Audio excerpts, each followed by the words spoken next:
selamat datang di podcast kali ini. Perkenalkan, saya Farel yang akan menjadi host pada pembahasan hari ini. Tema yang akan kita bahas adalah identitas nasional, tantangan globalisasi terhadap karakter bangsa Indonesia nih. Kalau kita lihat saat ini, perkembangan globalisasi berlangsung sangat cepat. Teknologi semakin maju, informasi semakin mudah diakses, dan budaya luar juga tentunya masuk dengan sangat cepat melalui media sosial maupun internet nih. Di satu sisi, globalisasi membawa banyak manfaat seperti kemudahan komunikasi dan perkembangan ilmu pengetahuan. Namun di sisi lain, globalisasi juga memberikan tantangan terhadap identitas nasional dan karakter bangsa Indonesia, terutama bagi kalangan generasi muda. Karena itu, penting bagi kita untuk memahami bagaimana cara menjaga identitas nasional di tengah perkembangan zaman yang semakin modern. Dan pada kesempatan kali ini saya sudah bersama narasumber kita. Selamat malam Mas Farhan. Malam Mas Farel. Oke, boleh perkenalkan dirinya nih. Perkenalkan, nama saya Farhan.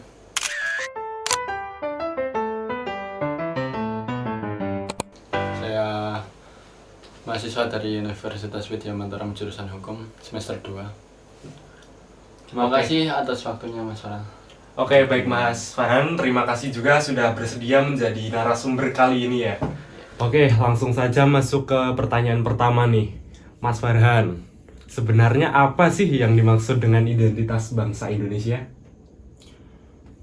Identitas bangsa Indonesia, identitas nasional. Identitas bangsa Indonesia bisa diartikan sebagai jati diri. Oke. Jati diri bangsa Indonesia. Jati diri yang membedakan negara kita dengan negara lain, seperti itu Mas Farhan. Oh, baik. Berarti identitas nasional bukan hanya simbol negara ya, tetapi juga nilai dan karakter masyarakat Indonesia ya? Ya, benar banget. Karakter sebuah bangsa itu mencerminkan jati diri bangsa. Oke, dari Mas Farhan sendiri nih, untuk pengaruhnya apa nih kira-kira terhadap bangsa Indonesia sendiri tentang globalisasi? Ini ya, globalisasi sebenarnya itu punya dampak positif dan dampak negatif sendiri. Dari positifnya tuh, kemajuan teknologi semakin pesat, jadi memudahkan kita masyarakat Indonesia ini dalam melakukan suatu apapun, informasi lebih cepat. Tapi dampak negatifnya juga ada Mas Farhan. Seperti masuknya budaya luar itu juga gampang sekali. Iya. Jadi kita gampang terpengaruh oleh budaya luar. Nah, ketika kita sudah terpengaruh oleh budaya luar, ini yang harus diwaspadai. Karena apa? Budaya kita sendiri yang kita lupakan nantinya. Oke, Mas Farhan, untuk cara mencegahnya atau meminimalisirnya dari budaya-budaya luar tuh itu gimana ya? Mungkin hal-hal yang harus diwaspadai seperti yang saya katakan seperti sebelumnya ini. Kita harus mencegah dengan cara, ya kita memerlukan peran pemerintah, peran orang tua, peran tenaga pendidik untuk menumbuhkan karakter-karakter sejak dini, karakter masyarakat sejak dini. Karena ketika karakter cinta tanah air, nasionalis itu sudah tertanamkan sejak dini, maka itu nanti akan menjadi benteng ketika adanya budaya-budaya luar yang masuk. Jadi kita masih memegang erat dengan budaya kita sendiri walaupun budaya luar itu masuk, gitu loh. Oh, jadi kesimpulannya itu seperti kita harus membatasi dari dunia luar gitu ya? Yes. Seperti pembatasan, mungkin pembatasan internet untuk usia di bawah 18 tahun atau gimana itu? Ya mungkin kalau itu kan pemerintah juga, ya mungkin sudah ada pergerakan dari pemerintah ini.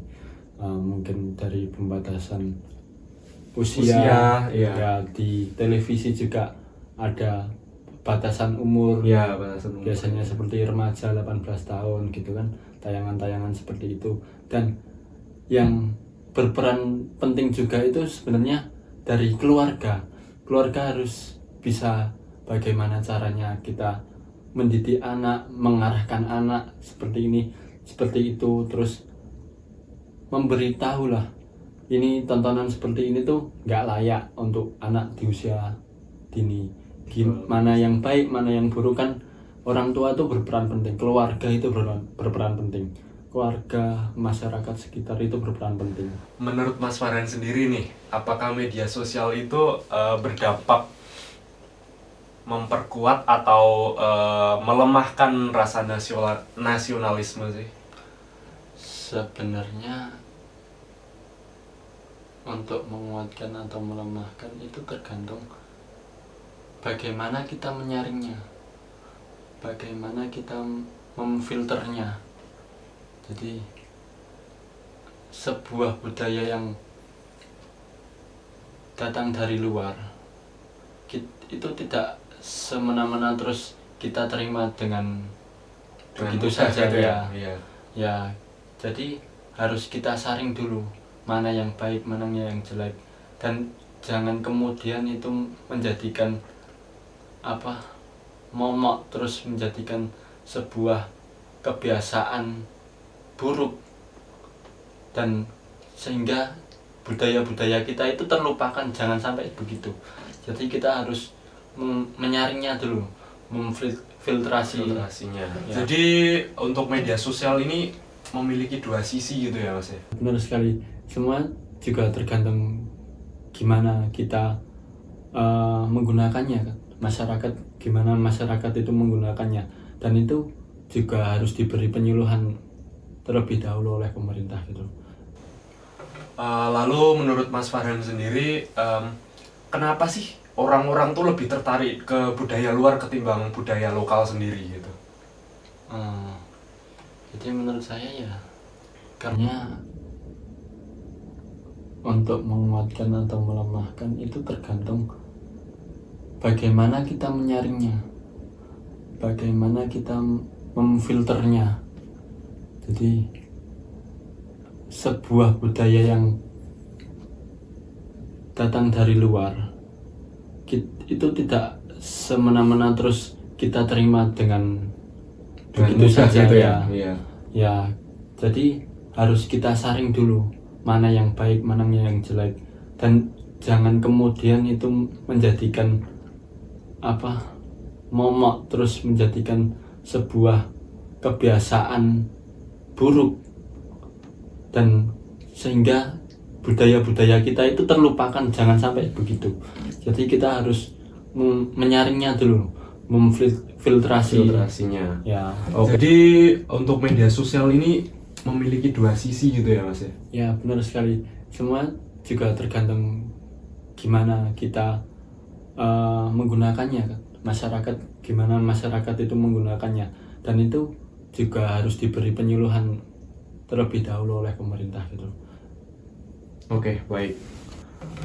Lalu menurut Mas Farhan sendiri, kenapa sih orang-orang tuh lebih tertarik ke budaya luar ketimbang budaya lokal sendiri gitu? Jadi menurut saya ya, karena budaya-budaya luar ini kan datang melalui media sosial, melalui media-media elektronik, dan itu dibungkus dengan lebih menarik gitu loh Mas. Jadi sedangkan budaya-budaya lokal kita itu kurang adanya edukasi atau kurang diperkenalkan dengan cara-cara yang menarik gitu loh. Oh ya, kurang modernisasi gitu ya? Ya, gitu. Oke, kan Mas Farhan sendiri ini anak hukum gitu ya. Nah, kemungkinan tuh di pasal berapa sih Mas? Aduh. Mungkin kalau itu sih saya belum memahami betul. Yang jelas tadi karena saya masih anak maba juga ya Mas. Oh iya. Masih semester 2 ini. Mungkin yang sudah jelas tertera ini ada pada pembukaan UUD 1945, Undang-Undang Dasar 1945, pada alinea keempat yang tadi saya sebutkan, mencerdaskan kehidupan bangsa itu. Oh iya. Itu UUD 1945 itu pembukaan udah nggak bisa diganti-ganti lagi dah itu. Udah ketok palu gitu ya. Ya harus sebagai patokan lah gitu. Ya, betul. Undang-undang dasar itu harus sebagai dasar Sangat dasarnya gitu ya. dasar hukum kita gitu. Iya, betul. Ya Pancasila itu. Pancasila sebagai dasar negara Ya. gitu ya. Oh, Jadi mungkin begini Mas. gimana? Jati diri itu merupakan sebuah karakter. Iya. Karakter apa tuh? Nah, sebuah karakter itu harus ditanamkan sejak dini. Karakter itu yang menjadi sebuah kepribadian diri sendiri. ya, kepribadian diri sendiri. Nah, itu karakter-karakter yang harus ditanamkan pada diri kita maupun teman-teman yang lain yang ada di Indonesia ini ya. Nah, karakter-karakter baik, karakter-karakter yang nasionalis lah, yang menanamkan budaya-budaya Indonesia, mencerminkan Pancasila, seperti itu. Jadi, jika karakter kita sudah baik, karakter kita sudah mencerminkan Pancasila, nah, timbullah jati diri bangsa ini. Kita punya sebuah jati diri, seperti contohnya lah, jati diri bangsa kita tuh kita orangnya yang sopan santun, punya diajarkan sopan krama ya, gitu ya. Itu sebuah ini ya, sebuah kayak sudah jati diri kita, sopan santun ramah. Seperti juga ada gotong royong. Kita kan ada yang namanya gotong royong juga. yang nggak ada di luar negara lain. Nggak iya. semua ada di negara lain kan. Iya. Nah, identitas bangsa tuh ya identitas bangsa kita ya. Ya budaya kita ini, budaya gotong royong, saling tegur sapa, ramah, ya begitulah. Jadi gini Mas, pengaruh budaya-budaya luar ini kan sangat berbahaya, seperti yang contohnya ya disintegrasi atau apa? disintegritas nasional. Disintegritas. Nah, jadi pengaruh-pengaruh budaya luar seperti liberalisme, kapitalisme dan lain sebagainya itu sangat berbahaya. Jadi kita harus perlu sekali menyaring budaya-budaya yang masuk dari luar, masuk ke dalam negara kita ini. Nah, itu dimulai dari diri kita sendiri, keluarga kita. Kita harus sering-sering lah saling mengingatkan, saling memberitahu kepada adik-adik kita bahwa ini nggak baik. Nah, itu haruslah, atau teman-teman kita harus memberitahu lah. Oke, kalau Indonesia sendiri kan pernah dijajah nih sama Belanda. Nah, itu kan mesti masih ada budaya-budaya asing yang masih melekat di kalangan masyarakat nih. Ya intinya gini Mas. Cara menetralisir gitu. Ya intinya gini Mas. Selama budaya-budaya luar itu tidak berdampak terlalu buruk terhadap keberlangsungan kita, tidak kemudian menjadi sebuah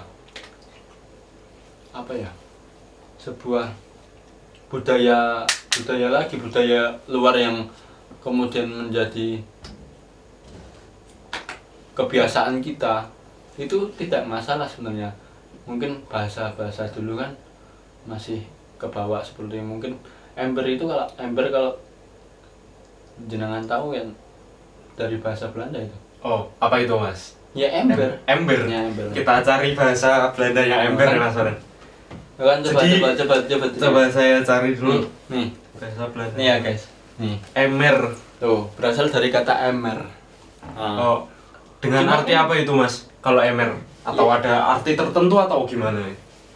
Kok awal terbentuknya gitu? Kata ember dalam bahasa Indonesia yang berasal dari kata emer, bahasa Belanda yang secara harfiah berarti tempat air berbentuk silinder. Nah, cuman kan ilat-ilat wong Indonesia lah ya. Ya. Ilat wong Jawa. Pelafalannya Ya. Anu ya Mas. Kayak ember. Tadi Belanda. pelafalannya nambah ya. Kalau di sini bahasa Belandanya suaranya gini. Emmer. Ember. Ember. Mungkin ini karena apa? Orang Jawa tuh salah mendengar atau mungkin Pelafalannya agak nggak jelas gitu loh. Ah. Mungkin logatnya sana, logat Belanda sama logat sini kan Berbeda. toh. Oh. Jadi dia mendengarnya ember. Nah, jadi ember. gitu ya. Orang kita jadi manggilnya apa? Nyebutnya Nyebutnya ember. Ya, Anek gayung gimana Mas? ke bawah dari Oh, sekarang anek gayung sampai gimana? sekarang. Kalau gayung saya kurang tahu. Saya kan Dari bahasa Jawa ya, Wi? ya nemu fakta-fakta dari beberapa sumber gitu kan, Iya. yang lewat dari mungkin saya ketika scroll di IG atau TikTok atau sosmed yang lainnya, itu kan Oh. menjadi sebuah ilmu yang baik. Ya berarti di sisi lain itu dampak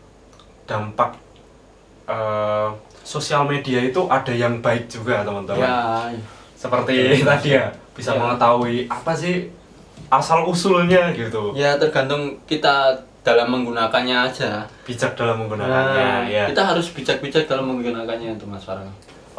Oke. Untuk Mas Farhan sendiri kan dari Fakultas Hukum nih ya. Ya. Nah, apa sih ilmu yang telah diajarkan untuk gimana caranya untuk menumbuhkan rasa identitas nasional nih? Kalau itu sih sebenarnya sama aja sih, mau di kampus manapun pendidikan Pancasila, pendidikan kewarganegaraan itu pasti ada. Itu udah pasti dasar lah. Dasar itu pasti ada di setiap kampus. Mungkin ya sama lah materinya. Tapi mungkin ya bagusan univnya jenengan toh Mas. Waduh ya enggak Mas. Ya jangan membagus-baguskan semua itu bagus wes gitu Iya, aja. bagus. Yo. Ya semua bagus tergantung Yo. kita Cara tergantung- ngelakon ini. Nah, kita cari-cari ilmu tuh di dunia perkuliahan tuh kita Ya. cari ilmu sendiri soalnya Mas. Ya berbeda-beda. Jadi bukan dosen yang kemudian ngejar-ngejar, enggak. Ya. Kita yang cari-cari Kita yang sendiri, cari. kita harus nyari sendiri. Ya. Harus belajar mandiri. Oke. Nih monggo diminum dulu Mas. Dipenake sih. Ngalah ya Mas. Ya. Oke, next apa lagi ya masih pengen aku tanyain tuh. Sebenarnya banyak, tapi tuh kayaknya udah ke-improve di pertanyaan sebelumnya nih. Mungkin apa ya? Mungkin dampak negatif dari penggunaan media sosial nih. Yo, dampak negatif tuh banyak banget ketika kita nggak bisa menyaringnya tuh.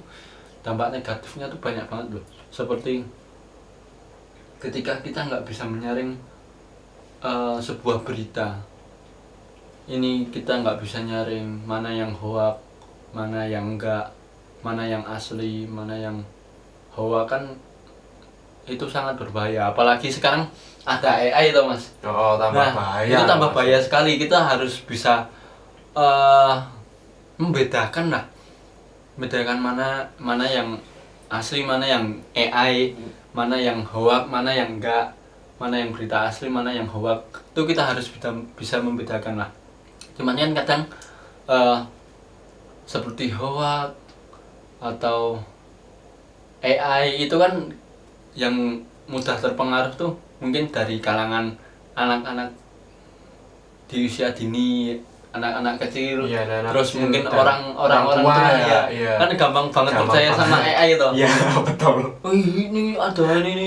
Ini dikirane asli ya, Nah, ternyata ya itu. AI, banyak Nah. bermunculan di kalangan masyarakat. Ya. Kadang tuh orang tua nggak bisa bedain, kayak Oh. kayak zaman dulu ada hoak apa itu yang anak durhaka jadi pari. Oh iya. Jadi pari ya, itu tahun kan 2000-an yo. Jadi pari terus ya yang menyerupai manusia tuh Mas. padahal AI emang ikan pari ya kayak gitu. Iya. Ya, harus di sini intinya tuh gimana cara nyikapi Iya, gimana menyikapi. cara kita menyikapinya dan cara Nah, iya. menfilternya agar informasi yang telah disebarkan itu kita tampung dengan sebaik-baiknya agar tidak terjadinya hoax gitu ya. Nah, dan kemudian kita harus ini juga, pengaruh globalisasi ini kan juga banyak dampak buruk dan dampak baik. Kalau melihat dampak positifnya banyak juga, cuman dampak negatifnya ini yang sebenarnya bahaya sih. Ketika kita nggak bisa menyaring itu, kemudian kita asal dalam membagikannya, kita nge-share ke sana ke sini padahal kita belum tahu hasilnya gimana. Hal itu kan menyebabkan terjadinya sebuah fitnah, sebuah hoax. Itu yang kita harus bisa mempertanggungjawabkan apa yang kita share, apa yang kita omongin, itu kita harus bisa mempertanggungjawabkan. Jadi kita harus bisa berpikir dulu sebelum bertindak gitu loh kan. Iya. Nah, untuk semua kita harus bisa berpikir sebelum bertindak. Oke. Kalau Mas Farhan kan pernah kecil nih Mas. Ya. Nah, pernah nggak ngerasain dampak dari identitas nasional ini? Kayak bisa diceritain dari nih. globalisasi. Iya betul. Bisa diceritain nih mulai awal apa ya? Dampak globalisasi ya? Iya. Ya mungkin peralihan dari mungkin dulu kita masih ngerasain naik bis toh Mas, dulu kita kecil. Iya. Naik bis yang itu loh, yang kayak Jogja Tempel. Jogja Tempel kayak gitu, jurusan-jurusan gitu. Iya. Sekarang kan udah nggak ada toh. Nah itu Ya, kan udah. dampak dari globalisasi juga. Iya. Terus dulu masih ada telepon yang di Iya, telepon cagak gitu ya Mas. telepon Telepon. cagak ya ada. Oh. Terus Telepon wartel. wartel. Nek wartel sekarang- telepon. Oh. Nah sekarang Udah nggak ada. Nah, dulu Karena kecil saya Iya. masih ngerasain itu. Nah, jadi mau apa-apa ke sana beli koin, ya dimasukin ya. saya telepon. Betul. Nah, sekarang dampak globalisasi ini kan sekarang sangat cepat loh. Jadi kita udah bisa ada HP sendiri, bisa telepon sendiri, maksudnya nggak perlu ke wartel lagi. Udah bisa banyak lah. Maksudnya pengaruh globalisasi ini series iPhone ini baru keluar, terus Ya besoknya udah keluar lagi, gitu ya. Nah itu kan pengaruh globalisasi Thomas. Ya betul. Oke, aku mau tanya nih kepada Mas Farhan. Apa sih Mas motivasi jenengan untuk bergabung di prodi hukum ini? Aduh, kalau motivasi itu sebenarnya pengen memajukan bangsa negara kita. ini ya Mas, mungkin sedikit biar tahu saja. Saya ini dari SMK Negeri 3 Yogyakarta. Ya. Dulu dari jurusan teknik otomotif. Otomotif. Ya. Oh. Cuman lompatnya kan jauh. Jauh banget Mas. Terus ke hukum. Nah itu juga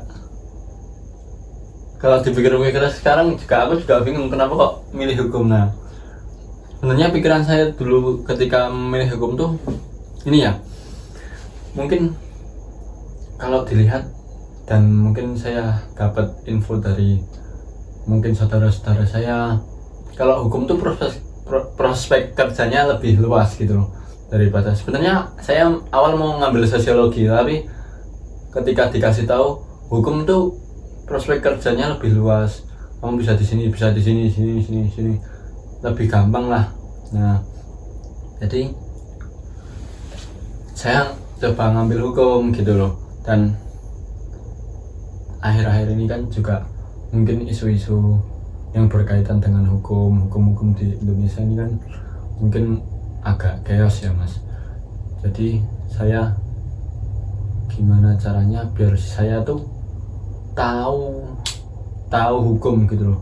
Karena kan dari pemerintah sendiri kan kadang kan banyak yang enggak ini loh Mas, banyak masyarakat kita yang masih buta dengan adanya hukum, belum tahu ada peraturan ini. Karena apa? Karena nggak ada penyuluhan dari pemerintah. Bagaimana kita bisa tahu kalau kita tidak diberitahu? Ya betul. Kayak misalnya seperti apa ya?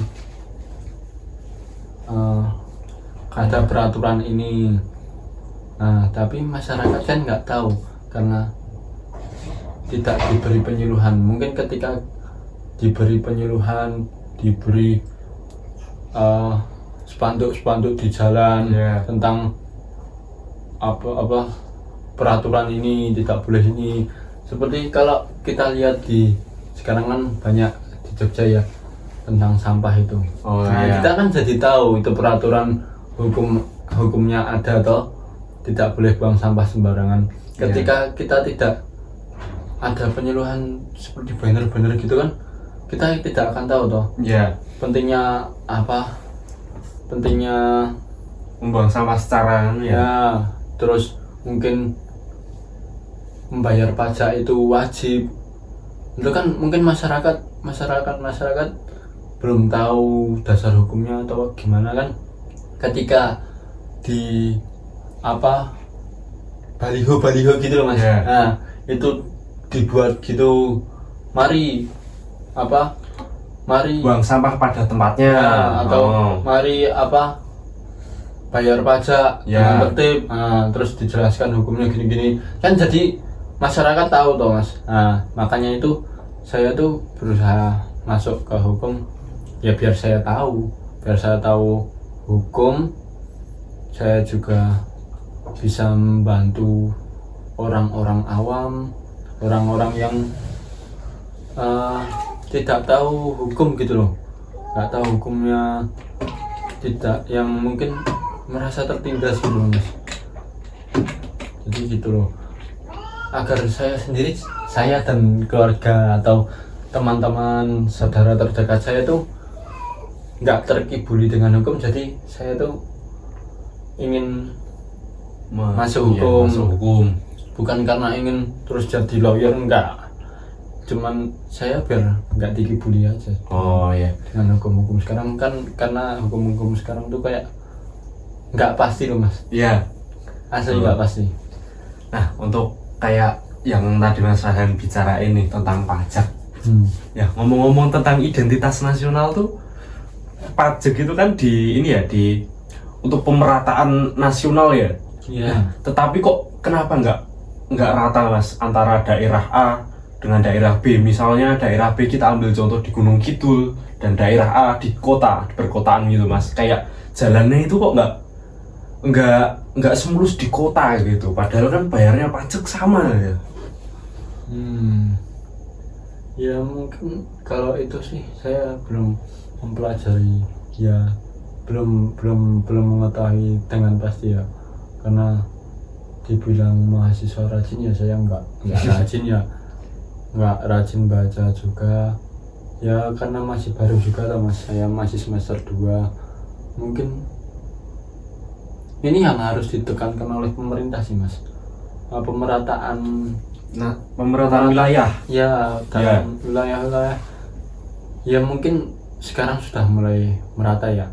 Kalau kita lihatnya sendiri di Papua tuh masih kayak gitu, belum rata toh. Iya. Maksudnya bagian besar Papua masih kayak gitu.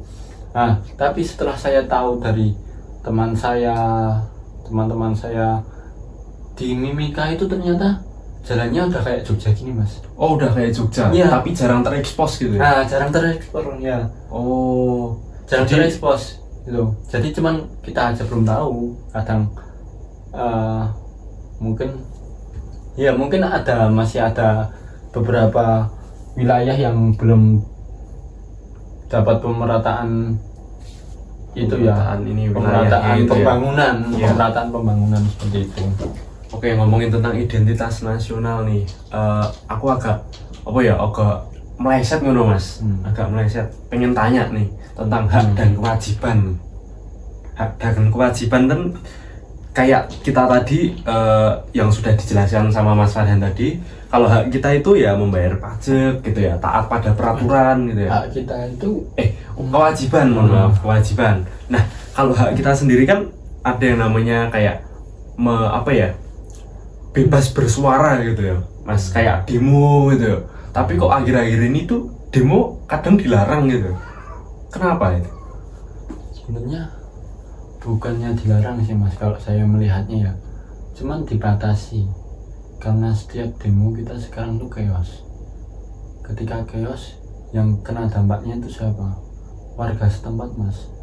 Jadi warga setempat juga kena gas air mata. Nah, benernya tuh kayak demo sekarang butuh perizinan tuh. Iya. Nah, Biar apa? Menghindari chaos itu kalau saya melihat loh. Tapi itu dari kacamata saya sendiri loh. Iya. Tapi nggak tahu kalau dari kacamata umum yang lainnya, Teman-teman gitu pemeriksa ya? pemeriksa yang lainnya kan nggak tahu. Ini cuma dari pandangan saya. Itu untuk menjaga kestabilan negara, bukan kemudian tidak boleh bersuara. Kita kalau bersuara itu jelas diperbolehkan, cuman dalam kita bersuara itu juga harus ada etikanya. Terus ketika kita demo, ya jangan rusuh gitu loh. Ya mungkin jangan mudah terpancing provokasi. Nah itu kadang yang merugikan kita sendiri. Nanti sebenarnya kalau lihat polisi-polisi yang turun di jalan ya, ini tuh polisi aparat itu dibenturkan kayak gimana itu? dibenturkan oleh masyarakat. Oh. Jadi polisi ini kan nggak mungkin nggak mungkin akan pukul mundur Ya, masa ketika nggak ada perintah dari atasan loh mas. ya. Jadi kalau nggak chaos juga kan nggak bakal dipukul mundur loh. Nah awal terjadinya seperti itu kan karena ada provokasi. Kalau kita lihat siklusnya demo pertama kali pagi sampai siang itu masih aman-aman aja tuh mas. Ya. Tapi ketika Kalau sore malam gitu, itu tambah chaos. masih Ya, chaos. udah. Nah, Betul. itu nggak tahu kenapa loh. Padahal pagi siang itu bisa. Ya udah kita menyampaikan aspirasi kita ya udah itu loh. Maksudnya nggak mungkin kalau cuman bakar ban aja ya mungkin biasa di demo. Tapi nggak perlu terus chaos merusak fasilitas. Ya, Kan yang rugi kita sendiri loh. betul. Maksudnya itu dari pajak kita sendiri. Nanti kita untuk perbaikan negara sendiri kita rusak, kita perbaiki lagi dari pajak kita sendiri. Iya. Rugi juga kita sendiri. Makanya kalau bisa tuh menyampaikan aspirasi itu boleh, cuman ya kita harus jaga juga lah, jaga warga setempat kan juga ada yang nggak ikut demo. Nah, ada yang juga kerja, nanti kena dampaknya kan kasihan dong mas. Nah maka dari itu kan, maka sekarang tuh bukan, kalau saya melihat bukan kemudian tidak diperbolehkan, tapi itu tuh ini loh mas, hanya dibatasi, terus diberlakukannya perizinan agar ya kestabilan ketahanan nasional ini tetap terjaga gitu loh mas. Oke. Negara ini tetap terjaga, tidak saling cekcok satu sama lain gitu. Masa kita saling bunuh sama negara sendiri? Maksudnya sama saudara kita Iya, sendiri sebenarnya- gitu ya. sebenarnya benar yang dikatakan oleh presiden pertama kita dulu. Perjuangan kita tuh lebih berat daripada perjuangan yang terdahulu. Karena apa? Perjuangan kita tuh melawan bangsa sendiri loh. Iya. Iya toh. Betul. Nah, itu lebih berat. Makanya bagaimana kita menyikapi itu harus lebih dewasa lagi guys. Kita boleh menyampaikan aspirasi, tapi harus dengan cara yang baik, harus ya intinya jangan ada provokasi yang membuat bangsa kita tuh terpecah belah gitu loh. Halo semuanya, nggak terasa nih udah sampai di ujung video aja nih dari podcast saya. Oke, aku mau nyimpulin nih beberapa kesimpulan dari podcast tadi, bahwasannya adalah globalisasi ini membawa dampak pengaruh banyak terhadap kehidupan masyarakat Indonesia ya, terutama pada generasi muda. Perkembangan teknologi dan media sosial memang memberikan manfaat seperti kemudahan akses informasi dan komunikasi. tetapi juga dapat mempengaruhi karakter bangsa jika tidak disikapi dengan baik dan bijak. Identitas nasional Indonesia harus tetap dijaga melalui rasa nasionalisme, persatuan, serta kebanggaan terhadap budaya lokal. Media sosial sebenarnya dapat menjadi sarana positif tuh untuk memperkenalkan budaya Indonesia, tetapi apabila digunakan dengan baik. Selain itu juga, pendidikan juga memiliki peran penting dalam menanamkan nilai-nilai kebangsaan kepada generasi muda. Dan pada akhirnya, generasi muda tidak harus menolak perkembangan zaman, tetapi harus mampu menyaring pengaruh luar agar tetap mengikuti perkembangan modern tanpa kehilangan jati diri sebagai bangsa Indonesia. Mungkin itu saja kesimpulan dari saya yang bisa saya ambil. Dan terima kasih juga kepada penonton yang setia dari awal sampai akhir mengikuti pembahasan podcast kali ini nih. Oke, semoga podcast kali ini membawa kita untuk menambah wawasan ke depannya tentang pentingnya menjaga identitas nasional di tengah perkembangan globalisasi ini. Oke, saya Farel dan saya Farhan. Terima kasih Mas Farhan. Ya. Sampai jumpa di podcast selanjutnya.